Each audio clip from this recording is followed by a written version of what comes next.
ఓం నమ శివాయ పరబ్రహ్మ పరమాత్మ నమ జగత్తుత్తే స్థితి పరయా బ్రహ్మ హరిహరాయద్రి గుణాత్మే సర్వగౌతిగామి దర్శ దర్శ దత్తాత్రేయ నమసంతిని సిద్ధి కురు కురు కురు కురు స్వహ. ప్రజలందరికీ నమస్కారము. శ్రీ క్రోధినామ సంవత్సరం 2024 డిసెంబర్ మాసం మేషరాశి ఫలితాలు. ఈ మేషరాశి వాళ్ళకి అదృష్టము, జీవితము, లలాటకము, యోగము, నక్షత్రము, స్థానబలము. మరి ఇలా జాతకములో అనేది ఎలా ఉంది, ఇలా స్థితిగతులు ఎలా ఉన్నాయా అనేది మనం ఇప్పుడు చూస్తున్నాము. మరి ఈ మేషరాశి వాళ్ళకి ఆదాయంలో చూసుకుంటే 2, ఖర్చులో 14, రాజపూజిత 4, అవమానాలు 3. అశ్విని నక్షత్రము, భరణి నక్షత్రము, కృతికా నక్షత్రము, ఈ 3 నక్షత్రములు కలిస్తేనే మేషరాశి ఫలితాలు. ఈ మేషరాశి వాళ్ళకి అదృష్ట గడియలు, లక్ష్మీ గడియలు, యోగ గడియల్లో చూసుకుంటే ఈ డిసెంబర్ మాసంలో వీళ్ళకి నూతన పనులు, నూతన కార్యక్రమాలు, పెద్ద పెద్ద మార్పులు అనేది అతి దగ్గరలోనే కనబడుతున్నాయి. అంటే ఉండాల్సిన స్థానం అంటే ఇల్లు, హౌస్ అంటారు కదా, ఉండాల్సిన ఇల్లు మార్పు కానీ, వాళ్ళు ఉండాల్సిన వాహనములు, బండ్లు కొత్తవి, పాతవి మార్చేసి మళ్ళీ కొత్తవి తీసుకోవటం కానీ, అలాంటివి ఇలా జాతకంలో చాలా వరకు బాగుంటుంది. మరి ఈ మేషరాశి వాళ్ళకి అదృష్ట గడియలు చూసుకుంటే మంచి మంచి టయాలు అనేది అతి దగ్గరలోనే రాబోతున్నాయి.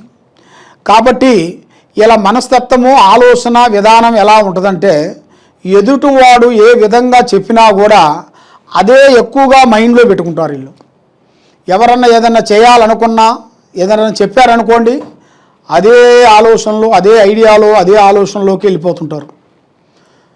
వాళ్ళు ఏది చెప్పినా సరే, మంచి చెప్పినా అలాగిస్తారు, చెడు చెప్పినా అలాగిస్తుంటారు. కాబట్టి మనం తెలుసుకోవాల్సింది కొంచెం ఉంటుంది. ఎదుటివాడు మనం బాగుండాలని మనం అనుకున్న వాళ్ళు అందరిని మనం బాగుండాలని అనుకోరు. వాళ్ళు కొంతమంది మనల్ని చెడిపోవాలని కూడా కొన్ని చెడు ఆలోచనలు కూడా కొన్ని చెబుతుంటారు నవ్వుకుంటూ. ఎందుకంటే కొన్ని విషయాలు ఉంటాయన్నమాట. ఎదుటివాడిని దెబ్బ కొట్టాలంటే కత్తులతో కాదు, తుపాకుతో కాదు, ఇంకా వేరే ఐటమ్స్తో కాదు, మాటతోనే ఎదుటివాడిని మనం, ఎదుటి శత్రువుని కూడా మిత్రులుగా మార్చాల్సింది మన మాటలోనే ఉంది వేదం. మాట అంటే పెద్దది లేదు, మాట అంటే చిన్నది లేదు. మాటే మంత్రం, మాటే వేదం, మాటే విధానం. మనకి వాక్శుద్ధి కరెక్ట్గా ఉండాలి. మన మాట కరెక్ట్గా ఉంటేనే ఎదుటివాడు కూడా మన ముఖం చూసిన వాళ్ళు మనం గౌరవిస్తారు, మనం వాళ్ళని గౌరవిస్తాము. మన మాట కరెక్ట్గా లేనప్పుడు ఎదుటివాడు కూడా మనల్ని ఎవరు గౌరవించరు. కాబట్టి నోటి దూల అంటారు. అయ్యా, నోటి దూల అంటే మన మాట్లాడే విధానంలోనే చాలా అర్థాలు ఉంటాయి. మన మాట్లాడే విధంలోనే కొంత జాగ్రత్త తీసుకోవాలి. అయ్యా అన్నదానికి ఎలా ఉంటుంది, అరే అన్నదానికి ఎలా ఉంటుంది. అందువల్ల మనం ఏ కార్యక్రమం చేయాలనుకున్నా, ఏ పని చేయాలనుకున్నా, ఎక్కడ పోవాలనుకున్నా కూడా కొన్ని జాగ్రత్తలు మనం తీసుకోవాలి. మరి ఈ డిసెంబర్ మాసంలో నూతన పనులు, పెద్ద కార్యక్రమాలు, మార్పుళ్ళు, రియల్ ఎస్టేట్లో కానీ, మరి చేయాల్సిన ఉద్యోగంలో కానీ, ప్రమోషన్లో కానీ, కొన్ని ట్రాన్స్ఫర్ అంటే ఇక్కడి నుంచి ఏరే ఊరికి, అక్కడి నుంచి మళ్ళీ ఏరే ఊరు ఇక్కడికి రావటం, అలాంటి కొన్ని పెద్దగా హై లెవెల్గా మీరు చేయాల్సిన గవర్నమెంట్ డిపార్ట్మెంట్లో కూడా అతి వేగంగా మీకు రావాల్సిన యోగం అనేది, ఆ ప్రాప్తి మీకు కనబడుతుంది.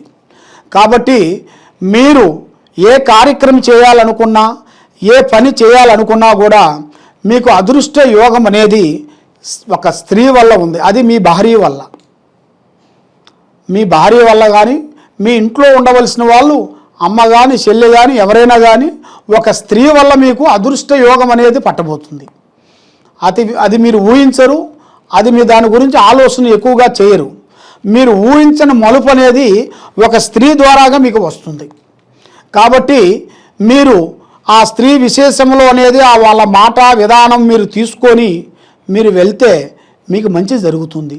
ఏమి కాదులే అనుకొని మనం వెళ్ళామనుకోండి, కొన్ని ఇబ్బందులు ఎదురయ్యే మార్గాలు కొన్ని ఉంటాయి. కాబట్టి దాంట్లో కొన్ని జాగ్రత్తలు కొన్ని తీసుకోవాల్సిన యోగం అనేది మీ జాతకంలో ఈ మేషరాశి వాళ్ళకి కనబడుతుంది. కాబట్టి మనకి ఎంత తెలిసినా కూడా ఎదుటి వారి డైరెక్షన్ తీసుకోవాలి. ఎందువల్ల మనకి ఎన్నో తెలుస్తాయి. కాబట్టి ఆ టైం అనేది ఎలా మారుతుంది అనేది ఎవరు చెప్పలేరు. మానవ జన్మ ఇవాళ ఇంట్లో రేపు మట్టిలో. కాబట్టి చెడమ చిత్తం చెడం మాయ అన్నాడు. ఒక నిమిషంలో మనసుకి ఏ విధమైన టైం అనేది మారిపోతుందనేది అది చెప్పలేని టైం.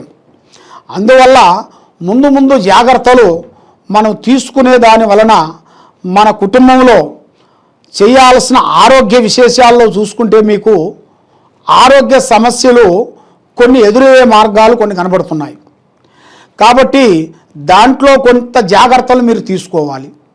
దాంట్లో మీరు కొంచెం అశ్రద్ధగా ఆలోచించినట్టుగైతే ఏం పర్వాలేదులే, ఆరోగ్యం ఇప్పుడు వరకు బాగానే ఉంది, ఏం పర్వాలేదు, ఎక్కడికైనా వెళ్ళగలుగుతాము, ఏ పనైనా చేయగలుగుతామని అనుకుంటే దానివల్ల మీకు ఆరోగ్య సమస్య వల్ల కొన్ని ఇబ్బందులు కొన్ని ఎదురయ్యే మార్గాలు ఉన్నాయి. దాంట్లో కొన్ని జాగ్రత్తలు మీరు తీసుకోవాలి. మీకు విద్యారంగం చదువు పరంగా చూసుకుంటే మంచి విద్య, మంచి ఆలోచన, మంచి శుద్ధమైన ఆలోచన, శుద్ధమైన విద్య, నాణ్యతమైన విద్య మీకు వచ్చే యోగం కనబడుతుంది. కాబట్టి విద్యారంగంలో కూడా మీరు అనుకున్నట్టుగా పూర్తి చేయగలుగుతారు. కాబట్టి మనసు ఒక దుక్కున, పని ఒక దుక్కున పడితే కాదు. మనం ఒక పని అనుకున్నాం అనుకోండి, ఆ పని గురించే మనం ఆలోచన చేసి దాని గురించే ఒక టైం తీసుకోవాలి. ఆ టైం తీసుకోకుండా టైం ఉంది కదా మనం చదవచ్చులే, ఒక గంట చదివితే చాలదా అన్నట్టుగా చాలామందికి చాలా ఆలోచనలు ఉంటాయి. కాబట్టి అదే తప్పుడు విధానం. ఆ తప్పుడు విధానంలో పోకూడదు. కాబట్టి ఆ విద్యారంగంలో కొంచెం టైం తీసుకోవాలి మనం. ఎందుకంటే మనకి జ్ఞాపక శక్తి పొద్దున్న లేస్తే సాయంత్రం వరకు అన్ని టెన్షన్లే. మానవ జన్మ అది కావాలి ఇది కావాలని ఆశ. ఒక్కొక్కరికి ఒక్కొక్క ఆశ ఉంటుంది, ఒక్కొక్కరికి ఒక్కొక్క విధంగా వెళ్ళాలని ఆలోచనలు ఉంటాయి. ఒక్కొక్కరు ఒక పెద్ద స్థాయికి ఎదగాలనుకుంటారు. రాజకీయ పరంగా, రియల్ ఎస్టేట్ పరంగా, వ్యాపార పరంగా, ఉద్యోగ పరంగా, కుటుంబ పరంగా ఇలాగా ఎన్నెన్నో కొన్ని ఆలోచనలు ఉంటాయి మైండ్లో. అందువల్ల మనం ముఖ్యంగా విద్యారంగంలో కూడా కొంత శ్రద్ధ తీసుకొని దాని గురించి మీరు ఆలోచన చేసినట్టుగైతే తప్పకుండా మీకు విద్యారంగంలో మీకు ఎక్కడికి పోయినా కూడా విదేశాల ప్రయాణాలు కొన్ని కనబడుతున్నాయి, బయట దేశ ప్రయాణాలు. మీరు అక్కడికి వెళ్ళి పెద్ద విద్య కంప్లీట్ చేసుకొని పెద్ద స్థాయికి రావాల్సిన ఆ యోగ ప్రాప్తి అనేది మీ జాతక విధానంలో ఒకటి కనబడుతుంది. మరి మీకు రాజకీయ పరంగా చూసుకుంటే కొన్ని పెద్ద మార్పులు, కొన్ని చేంజెస్ రాబోతున్నాయి. పార్టీ నుంచి ఇంకో పార్టీకి మారాల్సిన టయాలు రాబోతున్నాయి. కొన్ని పార్టీలో మీరు చేసిన ఎన్ని రోజులు చేసిన కష్టం కూడా మిమ్మల్ని గుర్తించుకోకుండా ఆ విధానం వాళ్ళకి తెలియాలంటే మీరు మార్పు చేయాలి. మార్పు అంటే అది మనలోనే ఉంటుంది, ఎవరో వచ్చి చేసేది కాదు. మార్పు మనలోనే ఉంటుంది. కాబట్టి మీరు ఉండాల్సిన దాంట్లో నుంచి వేరే దానికి మార్పు చేయాలి. చేసిన దానివల్ల మీకు కొత్త పనులు, కొత్త కార్యక్రమాలు, కొత్త విధానాలు మీకు ప్రజల ద్వారాగా అభివృద్ధి అయ్యే మార్గాలు మీకు కొన్ని కనబడుతున్నాయి. కాబట్టి ప్రజల వలన మీకు మంచి అభివృద్ధి, డెవలప్మెంటు చేయాల్సిన కార్యక్రమాలలో పెద్ద స్థానాలకు అభివృద్ధి కావాల్సిన యోగం అనేది మీ జాతకంలో ఉంది కంపల్సరీ. కాబట్టి ఈ రాశి వాళ్ళకి మెయిన్గా పూజా బలంలో చూసుకుంటే ఈ రాశి వాళ్ళు మేడి చెట్టు చుట్టూ రావు కాల దశలోనే తిరగాలి. అంటే ఎప్పుడు పడితే అప్పుడు తిరిగేది కాదు. రావు కాలం మనకి పొద్దునుంచి కొన్ని కాలాలు ఉంటాయి.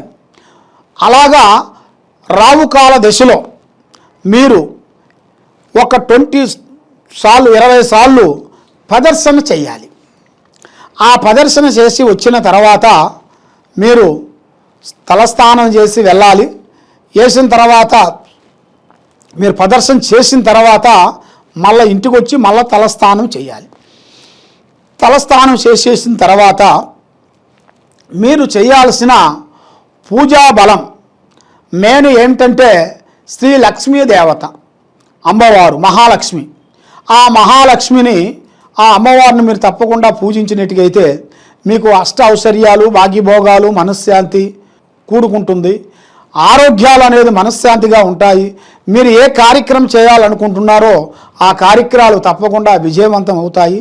కాబట్టి మీరు ఎక్కడెక్కడో పోయి జ్యోతిష్యం చెప్పించుకొని నిరాశ చెంది ఉన్నారు కాబట్టి తప్పకుండా ఈ కింద ఉండాల్సిన నెంబర్కి మీరు ఒక్కసారి మీరు ఫోన్ చేసి మమ్మల్ని సంప్రదించినట్టుగైతే మీ యోగాన్ని బట్టి మీ నక్షత్రాన్ని బట్టి మీరు పుట్టిన టయాన్ని బట్టి మీ జాతక యోగాన్ని బట్టి మేము చూసి జాతక చక్రం వేసి మీకు అన్ని విషయాలు మేము చూసి చెప్పగలుగుతాము. మీకు ఏ సమస్య ఉన్నా కూడా తప్పకుండా ఈ కింద ఉండాల్సిన నెంబర్కి సంప్రదించండి. సర్వో జనా సుఖినో భవంతు. ఓం నమః శివాయ నమః.